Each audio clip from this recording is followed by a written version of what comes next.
I heartily welcome you to my YouTube channel, Dr. Khyati Vadir.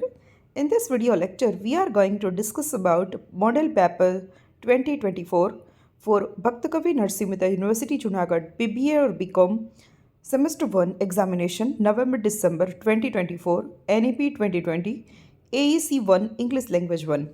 તો વિદ્યાર્થીઓ જે BBA અને બીકોમ સેમેસ્ટર વનના સ્ટુડન્ટ્સ છે અને ભક્ત કવિ નરસિંહ મહેતા યુનિવર્સિટીની અંદર કોલેજીસમાં ભણે છે એ લોકોને નવેમ્બર ડિસેમ્બરનું એઈસી ઇંગ્લિશ લેંગ્વેજનું જે આવતીકાલે તમારી એક્ઝામ છે એનું એક મોડેલ પેપર તૈયાર કર્યું છે કે એટલે આવતીકાલે તમારું ઇંગ્લિશનું પેપર કેવું રહેશે.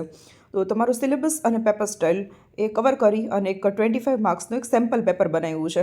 હવે નીચે તમે પછી કોમેન્ટ ન કરતા કે મેડમ આ જ પેપર પૂછવાનું છે કે આવા જ ક્વેશ્ચન હશે. આ એક સેમ્પલ પેપર છે, મોડેલ પેપર છે. આવતીકાલનું તમારું પેપર કેવું રહેશે પ્લસ તમારું સિલેબસ અને પેપર સ્ટાઇલને કેવી રીતે એ લોકો પૂછવાના છે તો એ માટે તમને સેમ્પલ પેપર મળી રહે એ માટે એક પેપર અને પ્લસ એના આન્સર સહિત આજે આપણે ડિસ્કસ કરવાના છે, જેમાં ગ્રામર, કમ્પોઝિશન અને ટેક્સ્ટ સેક્શનના દરેક ક્વેશ્ચન્સ આવી જશે. તો ચલો સ્ટાર્ટ કરીએ છીએ. તો તમારું જે પેપર છે એઈસી ઇંગ્લિશ લેંગ્વેજ વનનું એ બીબીએ અને બીકોમ બંનેના સ્ટુડન્ટ્સ માટે સેમ સિલેબસ છે, એટલે બંનેના સ્ટુડન્ટ્સ માટે આ ઉપયોગી છે. તમારો ટાઈમિંગ રહેશે 1 કલાકનો, કેમ કે 2 ક્રેડિટનું પેપર છે અને એના માર્ક્સ રહેશે 25, એટલે કે 25માંથી તમારે પાસિંગ 9 માર્ક એક્ઝામમાં લેવાના રહેશે મિનિમમ. તો બધા જ ક્વેશ્ચન કમ્પલસરી છે અને રાઇટ સાઈડ જે બતાવે છે માર્ક્સ બતાવે છે. તો અહીંયા તમારો આ રીતે ક્વેશ્ચન નંબર 1 પેપરમાં હશે. Answer the following questions in brief. તો તમને જે 3 સ્ટોરી આ જે આર્ટિકલ્સ છે, આ ડૉક્ટર્સ વર્ડ, રતન ટાટા અને why a customer needs to find its customer first by Pranav Jain, કે જે થર્ડ આર્ટિકલ જે છે એના ક્વેશ્ચન આન્સર અને સ્ટોરી બાકી છે, જે આના પછીના વિડીયોમાં હું આજે જ અપલોડ કરી દેવાની છું. તો 3 સ્ટોરીમાંથી તમને ટોટલ 3 ક્વેશ્ચન પૂછાશે, જેના આન્સર તમારે 3 થી 4 વાક્યોમાં આપવાના રહેશે. અને તમને 3 ક્વેશ્ચન આપ્યા હશે, એમાંથી તમારે કોઈ પણ 2ના આન્સર લખવાના છે અને એના 5 માર્ક્સ રહેશે. તો એક ક્વેશ્ચનનો 2.5 માર્ક્સ રહેશે, એટલે એટલીસ્ટ તમારે 3 થી 4 વાક્યોનો આન્સર લખવાનો રહેશે. તો આપણે આ રીતે ક્વેશ્ચન આન્સર ડિસ્કસ કરીએ છીએ. પહેલું છે, what is the central theme of the story the doctor's word by R K Narayan. R K Narayan સ્ટોરીની અંદર ડૉક્ટર્સ વર્ડ જે આર કે નારાયણની ડૉક્ટર્સ વર્ડ જે સ્ટોરી છે એના થીમની સ્ટોરી શું છે, તો અહીંયા એનો ક્વેશ્ચન આન્સર આપેલા છે. The story The Doctor's Word by R.K. Narayan focuses on the conflict between the honesty and compassion. Dr. Raman, a truthful and respected doctor in Malgudi, faces a difficult choice with his friend when his friend Gopal becomes gravely ill. Though he usually tells patient the hard truth, he lies to Gopal, giving him hope to lift his spirit. The story shows that sometimes compassion can be just as vital as truth in doctor's profession. તો આ સ્ટોરીની અંદર એવું છે કે doctor Gopal છે હંમેશા પોતાના પેશન્ટની જે પણ પરિસ્થિતિ હોય છે, રિયલ પરિસ્થિતિ, એના પેરેન્ટ્સને અથવા તેના વડીલોને કહેતા હોય છે, એના સગા સંબંધીને કહેતા હોય છે કે પેશન્ટની અત્યારે કન્ડિશન કેવી છે. પણ જ્યારે એનો બેસ્ટ ફ્રેન્ડ ગોપાલ બીમાર પડે છે અને ગોપાલને બચાવવા માગતો હોય છે, અને એટલે એ ખોટું બોલે છે કે તું સાજો થઈ જવાનો છે, તને કંઈ નથી થવાનું, અને અચાનક જ સવારે ચમત્કાર થાય છે અને ગોપાલ છે એ એક દિવસ પણ કાઢી શકે એવું નહોતું, પણ એ કોઈ ચમત્કાર થાય છે, મિરેકલ થાય છે અને એ પોતાની ઇલનેસમાંથી બહાર આવી જાય છે. તો ક્યારેક મેડિકલ કન્ડિશન્સ અથવા તો મેડિસિન્સ છે એના કરતાં તમે વ્યક્તિ પ્રત્યે જે સંવેદના, હૂંફ અને લાગણીથી જે વાતચીત કરો છો, એને પોઝિટિવલી મોટિવેટ કરો છો, તો એનાથી પણ એ પેશન્ટ સાજું થઈ જતું હોય છે. તો આ સ્ટોરીનું મેઇન સેન્ટ્રલ મેસેજ છે. સેકન્ડ જોઈએ છે, how did Ratan Tata transform the Tata group during his leadership. Ratan Tata છે એ પોતાની લીડરશિપ દરમિયાન ટાટા ગ્રુપને કઈ રીતે ટ્રાન્સફોર્મ કરે છે, કઈ રીતે ચેન્જ કરે છે, કઈ રીતે એમને ઊંચારો શિખર કરાવે છે. Ratan Tata transformed the Tata Group into global powerhouse by launching groundbreaking products like Indica, Nano, acquiring companies like Tetley Tea, Chorus Steel, Jaguar, Land Rover. તો આ બધા જ અલગ અલગ મેન્યુફેક્ચરિંગ પ્રોડક્ટ્સ બહાર પાડે છે. કારના લઈને ટીને લઈને ઇન્ડિકા કાર, નેનો કાર બહાર પાડે છે, ટેટલી ટી છે, કોરસ સ્ટીલ છે, જગુઆર, લેન્ડ રોવર લોન્ચ કરે છે. તો આ બધા જ પ્રોડક્ટ્સને કારણે વર્લ્ડ લેવલે રતન ટાટાનું ટાટા ગ્રુપનું નામ બની જાય છે. His leadership placed Tata on the global map and showcased his bold and innovative vision for the group. એમને જે લીડરશિપ હેઠળ એ જ્યારે પણ એ ચેરમેન બને છે, જ્યારે ટાટા ગ્રુપને સંભાળે છે, ત્યારે એમના વિઝનથી જે કર્મચારીઓ કામ કરે છે અને આ જે અલગ અલગ જે પ્રોડક્ટ્સ લોન્ચ કરે છે, અને એને લીધે વર્લ્ડ લેવલે એમની એક ઓળખાણ બને છે, અને આ એમનું એકદમ બોલ્ડ અને ઇનોવેટિવ વિઝનને કારણે પોસિબલ થઈ શક્યું છે. તો તો આ રીતે તમારે દરેક જે 3 ક્વેશ્ચન પૂછે છે એમાંથી કોઈ પણ 2 ક્વેશ્ચન તમને જે સારા ફાવતા હોય એના આ રીતે 3 થી 4 વાક્યમાં આન્સર લખવાના રહેશે. નેક્સ્ટ છે how can customer feedback help startups improve the products. તો આ જે ત્રીજું આર્ટિકલ છે જેનો વિડીયો હું આના પછી અપલોડ કરવાની છું, એટલે તમને ખ્યાલ આવી જશે. એકદમ નાનું આર્ટિકલ છે અને પ્લસ એના ક્વેશ્ચન આન્સર છે, તો એ આપણે જોશું. તો અહીંયા પ્રશ્ન એ પૂછેલો છે કે જ્યારે પણ કોઈ વ્યક્તિ પોતાનું સ્ટાર્ટઅપ કરે છે, બિઝનેસનું સ્ટાર્ટ કરે છે, તો કસ્ટમરનો ફીડબેક લેવો શા માટે જરૂરી બની જાય છે અને એનાથી પોતાના પ્રોડક્ટ્સ છે કઈ રીતે ઇમ્પ્રૂવ થાય છે. So answer is customer feedback is important because it helps startups make better products. કસ્ટમરનો ફીડબેક લેવો વધારે જરૂરી છે કેમ કે આપણે જે પ્રોડક્ટ માર્કેટમાં લાવીએ છીએ એ કસ્ટમર યુઝ કરવાના છે. કસ્ટમરને કેવું લાગ્યું છે, એનો જે પણ પ્રોબ્લેમ્સ હતું એનું સોલ્યુશન આવ્યું છે કે નહીં, અથવા તો આપણું જે પ્રોડક્ટ્સ છે એનાથી એને સેટિસ્ફેક્શન છે કે નહીં એ જાણવું ખાસ જરૂરી છે. Listening to customers opinions allows them to make improvements that ensure the product meets customer needs. જ્યારે આપણે કસ્ટમરને સાંભળીએ છીએ અને એના રિવ્યૂઝ લઈએ છીએ, ફીડબેક લઈએ છીએ, તો એનાથી આપણા પ્રોડક્ટ્સમાં શું ઇમ્પ્રુવમેન્ટ લાવવાની જરૂર છે, અથવા તો જો પ્રોપરલી ચાલે છે તો એ જ રીતે આપણે પ્રોડક્ટ્સ બનાવવા અને કસ્ટમરની શું નીડ્સ છે, એમની શું રિક્વાયરમેન્ટ છે, તો એ રીતે આપણે આપણા પ્રોડક્ટ્સમાં મોડિફિકેશન કરી શકીએ. તો એના માટે કસ્ટમરનો ફીડબેક લેવો વધારે જરૂરી છે. This saves time and money by avoiding creating something nobody wants.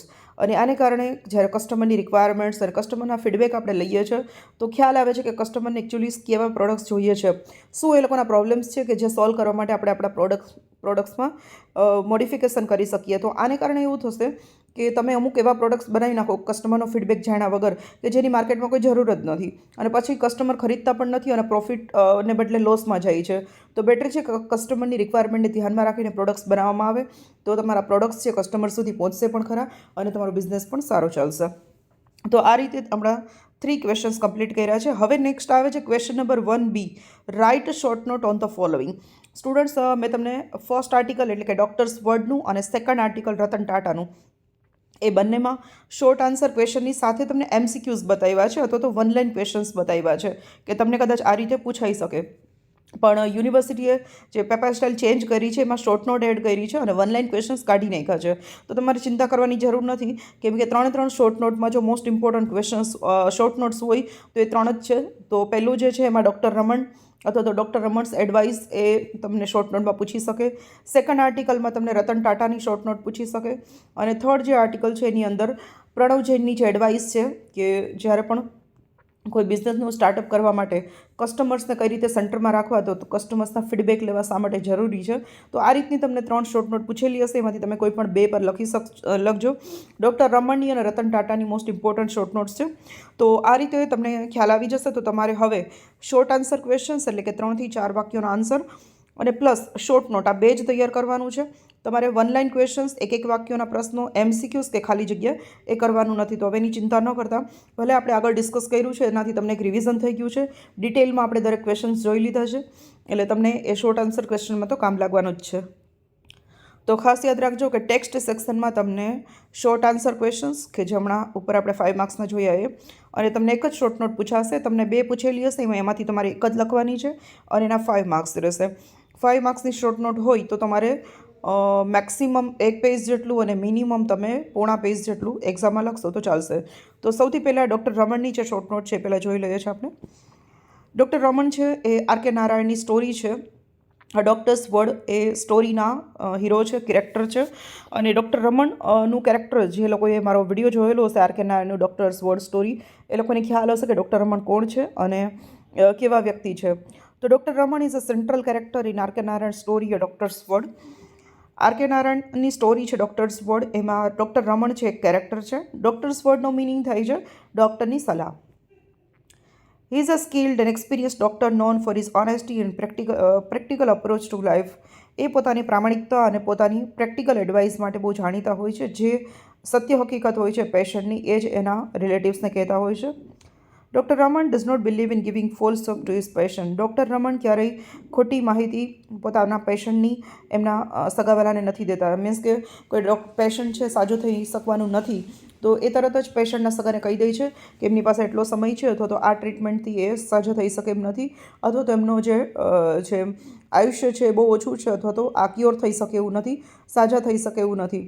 તો જે વસ્તુ સાચી હોય છે એ જ એના પેશન્ટને કહે છે, ખોટી આશાઓ નથી દેતા. જેમ કે અત્યારના ડૉક્ટરો ઘણી બધી હોસ્પિટલોમાં કહેતા હોય છે કે ના સારું થઈ જશે, સારું થઈ જશે, ટ્રીટમેન્ટ ચલાવે છે, અઠવાડિયા સુધી 15 દિવસ સુધી આઈસીયુની અંદર બધા ચાર્જ વસૂલે છે અને છેલ્લે હાથ ઊંચા કરી લે છે કે ના હવે તમારા પેશન્ટની અંદર કંઈ નથી અથવા તો ડેથ થઈ ગઈ છે અથવા તો કોમામાં જતા રહ્યા છે. આવા રીઝન્સ પણ આપતા હોય છે અને પેશન્ટના સગાને જેટલા પણ દિવસો રહ્યા હોય છે એટલું હોસ્પિટલનું બિલ તો આવે જ છે, પણ છેલ્લે વ્યક્તિ પણ નથી મળતી. તો આ રીતે ડૉક્ટર રમણ ક્યારેય ખોટી વસ્તુ પેશન્ટની એના રિલેટિવ્સને નહોતા કહેતા, જે હોય એ સાચો ઓપિનિયન આપતા હતા. He values truth and tells his patients about the health conditions. એ હંમેશા સત્યની સાથે રહેતા હતા અને પેશન્ટની જેવી પણ કન્ડિશન છે એ જરાય પણ સુગર કોટિંગ એટલે કે કંઈ પણ સારું બોલ્યા વગર જે સત્ય હકીકત છે એ પેશન્ટના સગાને કહેતા હતા.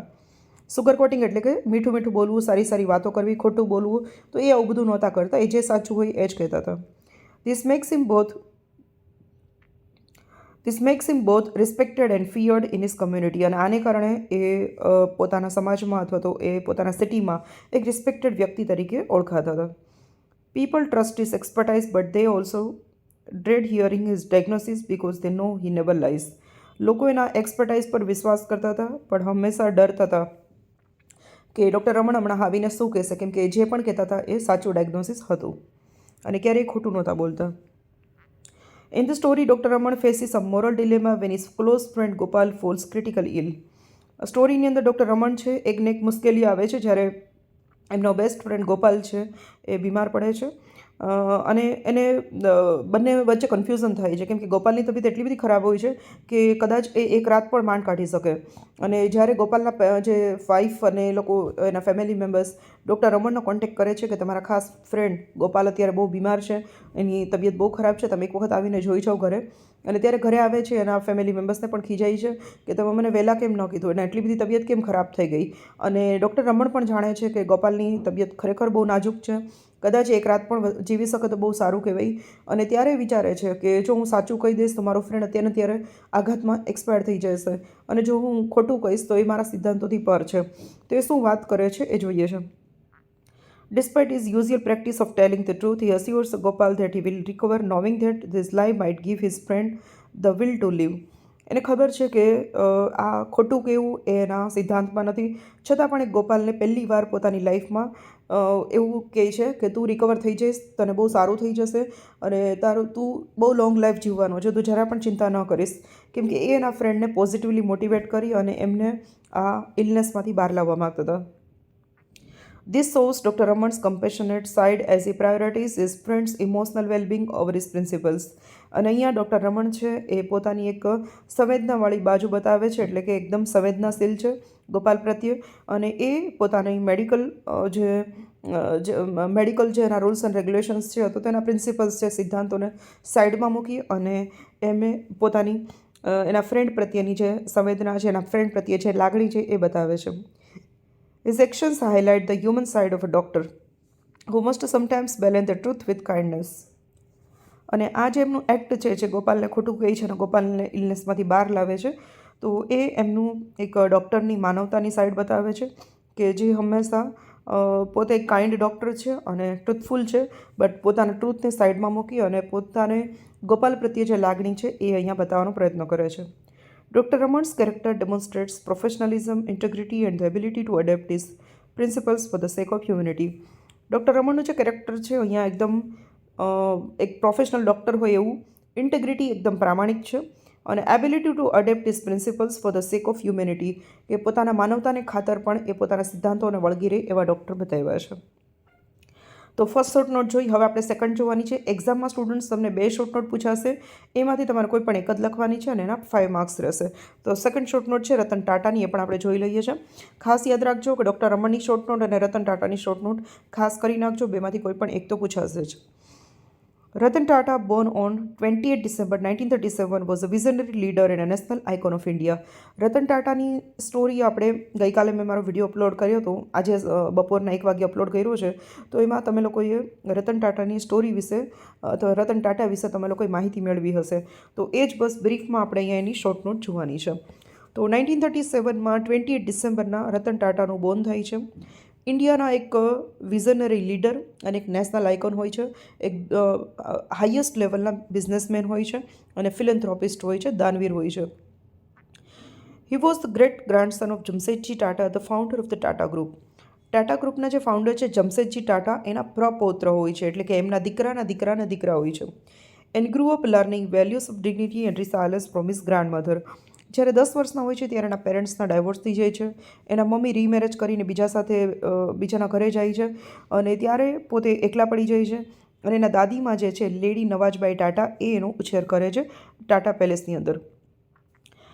લેડી નવાજબાઈ ટાટા છે એના દાદીમાનું નામ છે. Despite facing challenges in his personal life including his parents divorce, Ratan pursued his dreams. અને આ બધી જ નાનપણમાં 10 વર્ષની ઉંમરે પેરેન્ટ્સના ડાયવોર્સ થઈ જાય, પેરેન્ટ્સ અલગ થઈ જાય, દાદીમાં એનો ઉછેર કરતા હોય ત્યારે પરિસ્થિતિ કેટલી ભયાનક હોય કે નાના બાળકના માઇન્ડ ઉપર કેવી અસર પડે. કેમ કે નાનું બાળક જ્યાં સુધી 20 વર્ષનું ન થાય ત્યાં સુધી એને મમ્મી પપ્પાના બંનેના પ્રેમની, હૂંફની, સ્નેહની જરૂર હોય. અને ત્યારે જો પેરેન્ટ્સ અલગ થઈ જાય તો નાના બાળકના મન ઉપર કેટલી ગંભીર અસર પડે. છતાં પણ આ બધી જ પરિસ્થિતિઓની વચ્ચે પણ રતન ટાટાએ પોતાના ડ્રીમ્સ પૂરા કરે છે. He earned a degree in architecture from Cornell University and joined the Tata Group in 1961 as an apprentice at Tata Steel. એ પોતે કોર્નલ યુનિવર્સિટીમાંથી આર્કિટેક્ચરની ગ્રેજ્યુએશન ડિગ્રી મેળવે છે. 1961માં ટાટા ગ્રુપ જોઈન કરે છે અને ટાટા સ્ટીલની અંદર એક બિગિનર તરીકે, એકદમ નાની ઉંમરના કર્મચારી તરીકે કામ સ્ટાર્ટ કરે છે પોતાની જ કંપનીમાં. With hard work and determination, he rose to leadership, becoming the chairman in 1991. પોતાના હાર્ડવર્કને કારણે અને ડિટર્મિનેશન, એમના દ્રઢ નિશ્ચયને કારણે, મહેનતને કારણે, લીડરશિપને કારણે 1991માં એને ચેરમેન બનાવવામાં આવે છે ટાટા ગ્રુપની અંદર. He introduced major reforms, streamlined the Tata Group and led it to global success. એ ઘણા બધા સુધારા વધારા કરે છે, મોડિફિકેશન્સ કરે છે અને ટાટા ગ્રુપને વૈશ્વિક લેવલે લઈ જાય છે. Under Ratan Tata's leadership, Tata Group launched revolutionary products like Indica and Nano cars. Ratan Tata જ્યારે પણ ચેરમેન હોય છે એના લીડરશિપ હેઠળ ટાટા ગ્રુપ છે એ એકદમ ક્રાંતિકારી પ્રોડક્ટ્સ બહાર પાડે છે, જેમ કે ટાટા ઇન્ડિકા છે, નેનો કાર્સ છે. He also led major acquisitions such as Tatlity, Core Steel and Jaguar Land Rover, putting India on a global business map.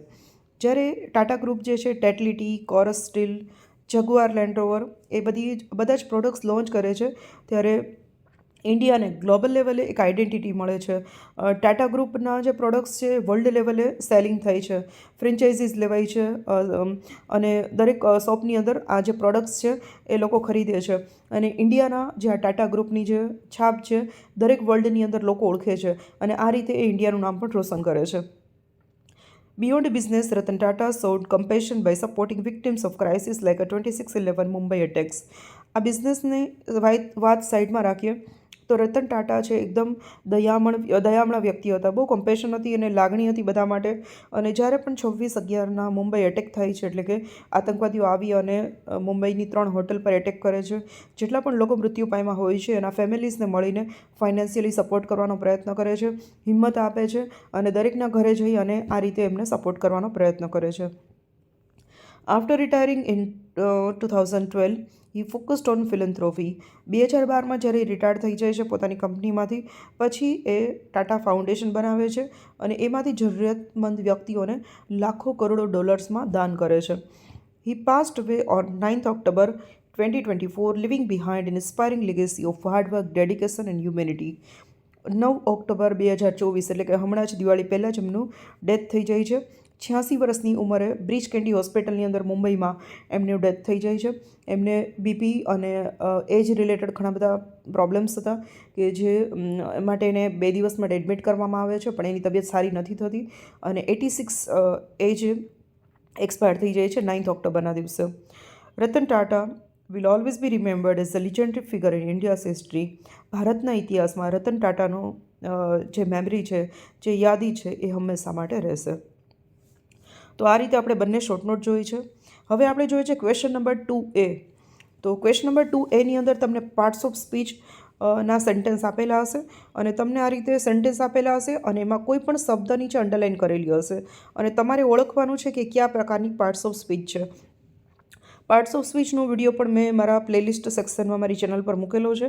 જે લોકોએ સ્ટડી કર્યો હશે એ લોકોને તો આ વાંધો નહીં આવે, પણ જે લોકોએ નથી કર્યો એ લોકો મારી યુટ્યુબ ચેનલ પર જજો, પ્લેલિસ્ટમાં જજો અને એમાં બીબીએ એન્ડ બીકોમ એએસસી ઇંગ્લિશનું જે ફોલ્ડર છે એ ઓપન કરજો, એટલે એમાં પાર્ટ્સ ઓફ સ્પીચને મેં સરસ રીતે એક્સપ્લેન કરી છે અને એક્ઝામમાં કઈ રીતે તમને એક્સરસાઇઝ પૂછાશે એ રીતે એ પણ બતાવ્યું છે. તો એક વખત જઈને ચેક કરી લેજો. તો અહીંયા parts of speech total 8 parts of speech છે. તમને 5 સેન્ટેન્સ પૂછવામાં આવશે. 3 એમાંથી તમારે સાચા હોવા જોઈએ. એના 3 માર્ક્સ છે, એટલે કે એક સેન્ટેન્સનો 1 માર્ક રહેશે. ફર્સ્ટ છે વ્રિશિન એન્ટરટેન્સ ધ ફેમિલી મેમ્બર્સ. તો હવે એન્ટરટેન્સ નીચે અંડરલાઇન છે, તો એન્ટરટેન્સ વર્ડ શું છે? તો એ વર્બ છે. તો આ રીતે ટોટલ 8 પાર્ટ્સ ઓફ સ્પીચ છે. એમાંથી તમને કોઈ પણ વાક્યમાં કોઈ પણ શબ્દ નીચે અંડરલાઇન કરેલી હશે તો એ શબ્દ તમારે ઓળખવાનો રહેશે કે આ કયા પ્રકારની પાર્ટ્સ ઓફ સ્પીચ છે. સેકન્ડ છે you are always special to me. તો યુ છે એ પ્રનાઉન થશે. નેક્સ્ટ છે મમ્મી ઇટ્સ એન એપલ નાવ. તો એપલ પર અંડરલાઇન છે. તો એપલ જે છે એ નાઉન છે, વસ્તુમાં આવે છે. Pushpa 2 is exciting movie. તો એક્સાઇટિંગ છે એ એડજેક્ટિવ થશે. શીતલ એન્ડ ખ્યાતિ આર ગોઈંગ ટુ માર્કેટ. તો શીતલ અને ખ્યાતિને બંનેને એન્ડથી જોડાયેલું છે. તો જ્યારે બે શબ્દો કે બે વાક્યોને કોઈ શબ્દ એન્ડથી, એન્ડ, બટ, બીકોઝથી જોડાયેલું હોય તો એ જે શબ્દ છે કંજક્શન કહેવાય છે. તો આ રીતે 5 સેન્ટેન્સ તમને આપેલા છે. એમાંથી તમારે કોઈ પણ 3 સેન્ટેન્સના પાર્ટ્સ ઓફ સ્પીચને ઓળખવાના રહેશે. 3 સાચા હોવા જોઈએ. 5 જો તમને આવડે છે તો 5 લખી નાખજો અને ટોટલ એના 3 માર્ક છે, એટલે 2 તમને ઓપ્શન આપેલા છે. હવે આવશે question number 2B. Fill in the blanks with appropriate articles. તમને એ એન્ડ ધ આર્ટિકલ્સની ખાલી જગ્યાઓ પૂછાશે. એમાં તમને 5 ખાલી જગ્યા પૂછશે. એમાં પણ તમારે 3 સાચી લખવાની છે, 3 માર્ક્સ રહેશે. આર્ટિકલ્સનો વિડીયો અને આર્ટિકલ્સની એક્સરસાઇઝ પણ મારા પ્લેલિસ્ટ સેક્શનમાં છે, તો એક વખત જઈ અને સ્ટડી કરી લેજો. આ વિડીયોના ડિસ્ક્રિપ્શનમાં આ મોડેલ પેપર અને પ્લસ અગાઉના જે વિડીયોઝની લિંક હું શેર કરીશ, તો ત્યાં જઈ અને તમે સ્ટડી કરી લેજો જે લોકોને ખ્યાલ ન હોય. તો ફર્સ્ટ છે he is a king blank, king is cruel. તો જ્યારે પણ કોઈ વ્યક્તિનો એકવાર ઉલ્લેખ થાય તો તમે એ કે એન આર્ટિકલ લગાવી શકો. સેકન્ડ ટાઈમ એ જ વ્યક્તિનો ઉલ્લેખ થાય તો ધ આર્ટિકલ આવે છે, એનો રૂલ્સ છે. તો અ કિંગ આવે છે અને સેકન્ડમાં આવે છે ધ કિંગ. તો કદાચ તમને પહેલું વાક્ય છે એમાં હી ઇઝ પછી બ્લેન્ક કિંગ આપ્યું છે અને પછી ધ કિંગ ઇઝ ક્રુઅલ આપેલું છે, તો સ્ટાર્ટિંગમાં તમારે એ કે એન મૂકવાનું રહેશે, મીન્સ કે કોઈ પણ નાઉનની પહેલાં. અને સેકન્ડ ટાઈમ જ્યારે એ જ વ્યક્તિનો ફરીથી ઉલ્લેખ થશે તો ધ આર્ટિકલ આવશે. નેક્સ્ટ છે I have blank interesting book. મારી પાસે એક રસપ્રદ બુક છે. તો ઇન્ટરેસ્ટિંગ છે એ સ્વરથી ઉચ્ચારણ શરૂ થાય છે, એટલે એન ઇન્ટરેસ્ટિંગ આવશે. નેક્સ્ટ છે C studies in blank university. હવે અહીંયા તમે ખ્યાલ હશે કે સ્વરમાં AEIOU છે. AEIOU સ્વર છે, બટ એનું ઉચ્ચારણ અથી અહ સુધીના કોઈ પણ લેટરથી થતું હોય તો જ એન આર્ટિકલ આવશે. અને જો એનું ઉચ્ચારણ સ્ટાર્ટિંગ આપણે જ્યારે એનું ઉચ્ચારણ કરીએ અને એ કથી જ્ઞ સુધીના કોઈ પણ લેટરથી આવશે તો એ આર્ટિકલ આવશે. આ મેં મારા આર્ટિકલ્સના વિડીયોમાં બહુ સરસ રીતે એક્સપ્લેન કર્યું છે, તે એક જ ચેક કરી લેજો.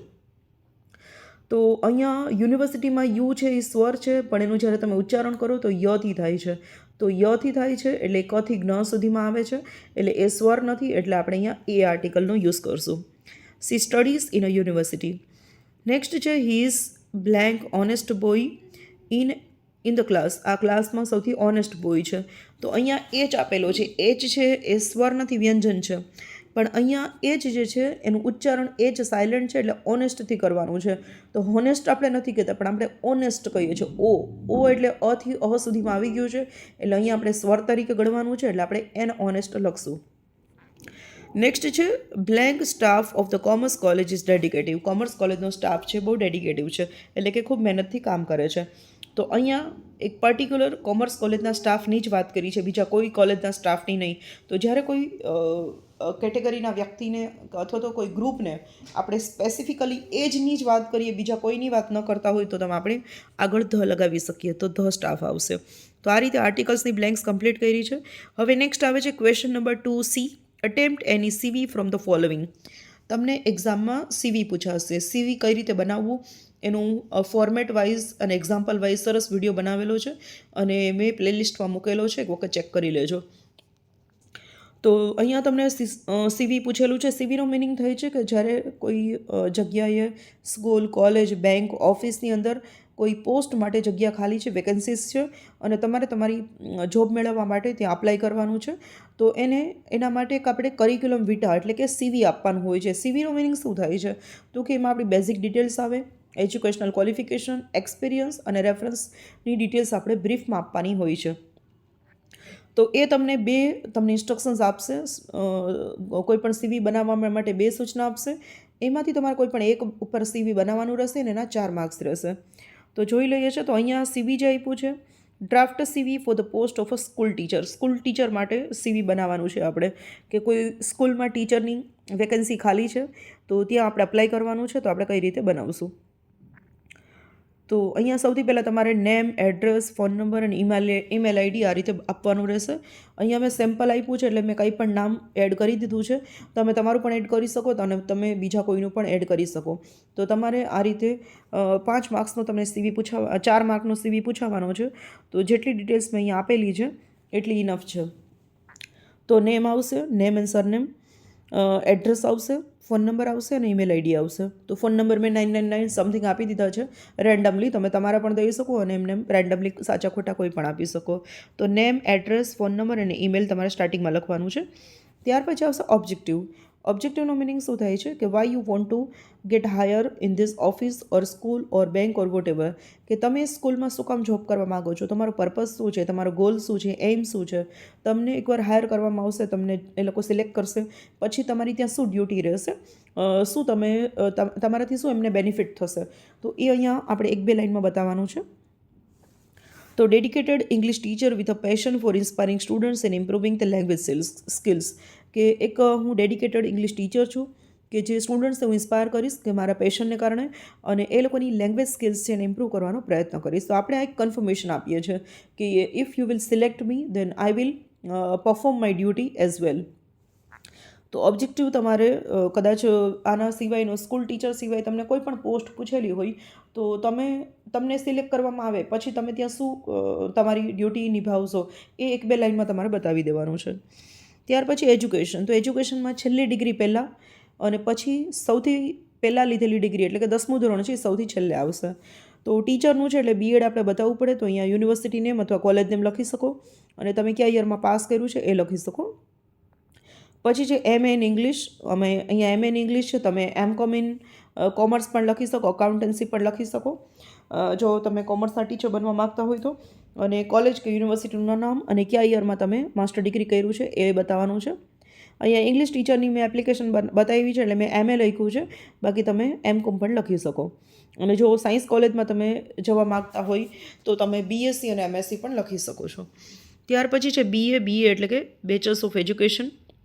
તો એનું પણ કોલેજ કે યુનિવર્સિટીનું નામ અને કયા યરમાં તમે ગ્રેજ્યુએશન પ્રાપ્ત કર્યું છે. ત્યાર પછી તમે 12મું અને 10મું લખવું હોય તો લખી શકો છો, અધરવાઇઝ ખાલી એટલું BEd, MA અને BA લખો તો પણ ચાલે. નેક્સ્ટ છે એક્સપિરિયન્સ. તમને કોઈ સ્કૂલનો એક્સપિરિયન્સ હોય તો એ પણ તમે બતાવી શકો છો. તો અહીંયા છે ઇંગ્લિશ ટીચર, સ્કૂલનું નેમ લખવાનું અને યર્સ ઓફ સર્વિસ, કેટલા વર્ષ તમે ત્યાં કામ કરેલું છે. ભલે તમે કામ કર્યું હોય કે ન કર્યું હોય, જ્યારે તમે રિયલ રિઝ્યુમ લખો ને ત્યારે જો કામ કર્યું હોય તો જ સાચું બતાવવાનું છે. પણ એક્ઝામમાં તમારે એક સેમ્પલ, કેમ કે એક્ઝામમાં તમે જે રિઝ્યુમ આપો છો એ સાચું નથી હોતું, એટલે કોઈ પણ એક સ્કૂલનું નામ બતાવી દેવાનું છે.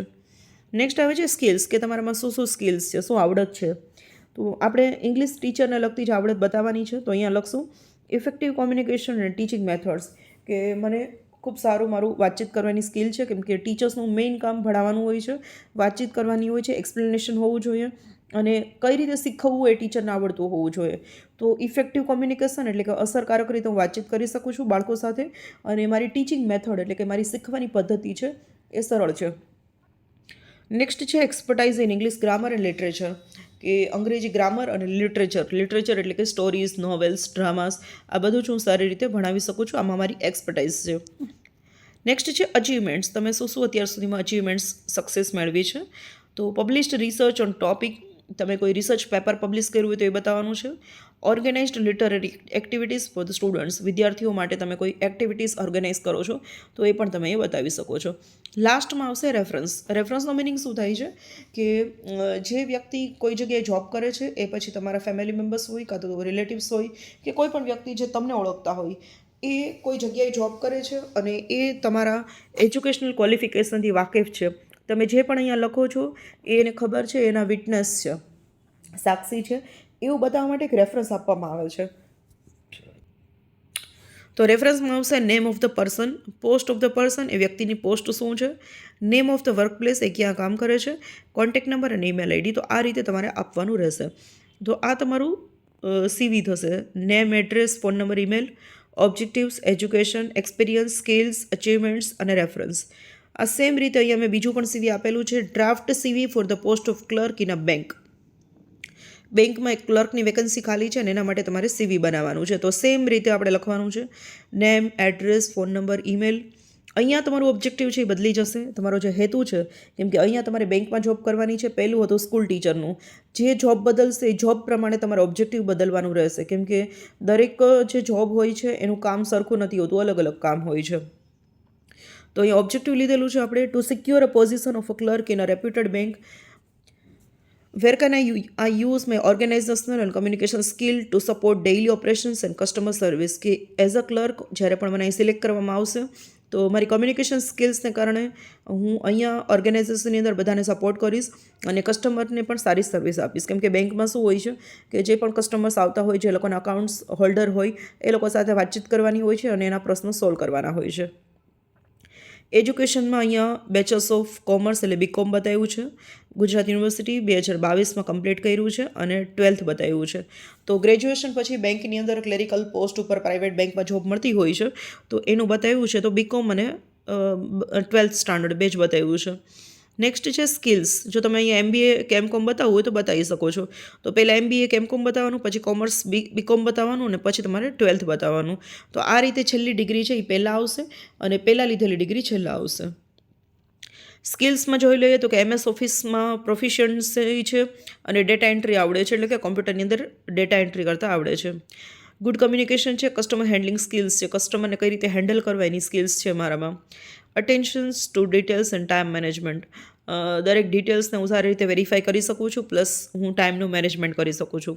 તો આ સ્કિલ્સ 3 બતાવી છે, તમે જેટલી પણ યાદ રહી 1-2 જેટલી બતાવી દેજો. એક્સપિરિયન્સમાં લખવાનું છે ઇન્ટર્ન XYZ બેંક સુરત 6 મંથનો એક્સપિરિયન્સ છે. અગાઉ કોઈ જોબનો એક્સપિરિયન્સ હોય તો એ બતાવવાનું છે. અહીંયા XYZ બેંક લખ્યું છે, એમાં તમે કોઈ પણ bank of Baroda, Canara bank, SBI bank, axis bank, Kotak Mahindra, કોઈ પણ બેંકનું નામ લખી દેજો.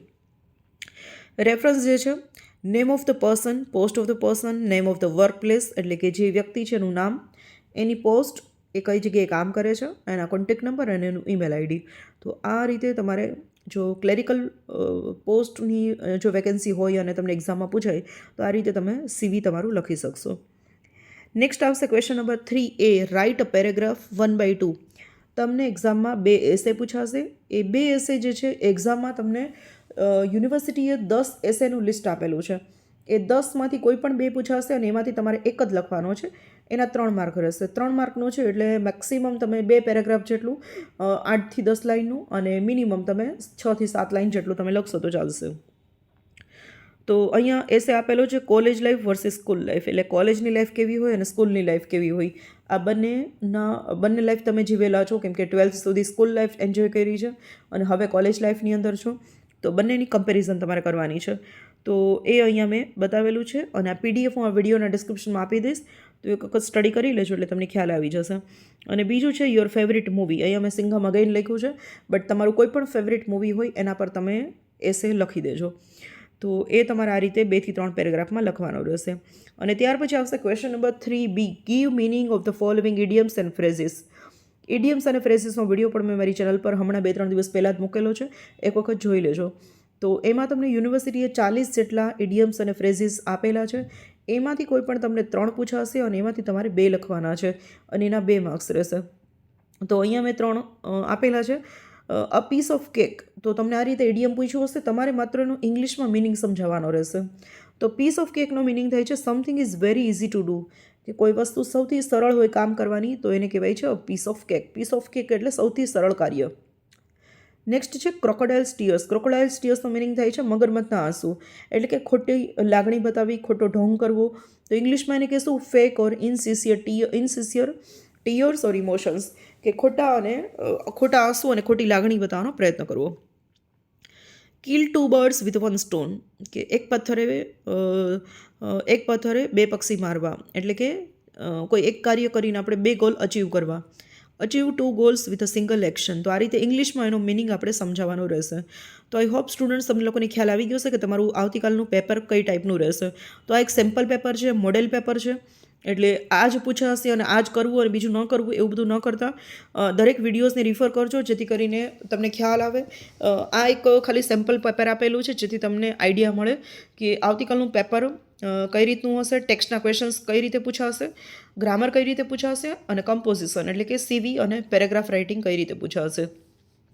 તો 25 માર્કનું તમારું પેપર રહેશે. એમાંથી તમારે 9 માર્ક પાસિંગ લેવાના રહેશે, પણ આપણે 9 નથી લેવાના. આપણે 21 થી 25ની વચ્ચે માર્ક આવે એટલી તૈયારી કરવાની રહેશે, બરાબર. અને આઈ હોપ કે તમે બધાએ મારા વિડીયો લેક્ચર્સ અટેન્ડ કરીને, તમારા ક્લાસના લેક્ચર્સ અટેન્ડ કરીને ખૂબ સરસ તૈયારી કરી હશે. કોઈ પણ ક્વેરી હોય તમને પેપર રિલેટેડ અથવા તો તમારા સિલેબસ રિલેટેડ તો કોમેન્ટ સેક્શનમાં મને પૂછજો. અને બીજું કે મારા વિડીયોઝ જો તમને ગમતા હોય તો વિડીયોઝને લાઇક કરી દેજો, ચેનલ સબસ્ક્રાઇબ કરી દેજો અને બેલ આઇકન પ્રેસ કરી દેજો જેથી કરીને મારા નવા આવનાર વિડીયોઝનું નોટિફિકેશન તમને તરત જ મળે. અને બીજું કે મેક્સિમમ તમારા ફ્રેન્ડ્સ સાથે મારા વિડીયોઝ શેર કરજો જેથી કરીને બીજા બધા સ્ટુડન્ટ્સ પણ આ વિડીયોઝનો લાભ લઈ શકે. તો મળીએ છીએ નેક્સ્ટ વિડીયોની અંદર. ત્યાં સુધી keep watching and thank you everyone.